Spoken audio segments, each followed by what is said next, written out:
Goeiemôre. In Matteus 20 lees ons hierdie fascinerende gelykenis wat Jesus vertel oor hoe sy reëls van genade en goedgunstigheid in sy koninkryk werk. Weet jy, ons leer ons van kleins af ons kinders dat dinge billik en regverdig moet wees. As die een 'n groter stuk koek as die ander een kry, sal hy baie vinnig sê, dis nie regverdig nie, dis nie fair nie. En dan, as die een boetie langer ligtyd op die selfoon kry as die ander een, sal daar 'n protesoptog in die sitkamer wees met teepot armpies.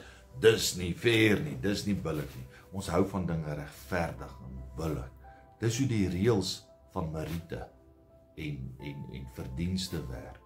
Maar in God se koninkryk werk dit anders. Sy genade gee hy goedgunstelik soos hy wil, wanneer hy wil. Hy betaal die dagloners, lees ons in Matteus 20, wat van vroegoggend tot laatmiddag gewerk het, en het ooreengekom, ek betaal julle 'n volle dagloon, en hulle was gelukkig daaroor, en dan kry arbeiders laat die middag in.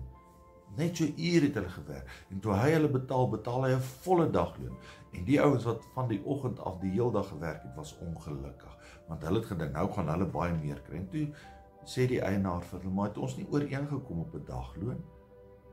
Julle het ons gekry waaroor ons ooreengekom het, of is julle afgunstig? Is julle boos dat ek goed aan ander doen?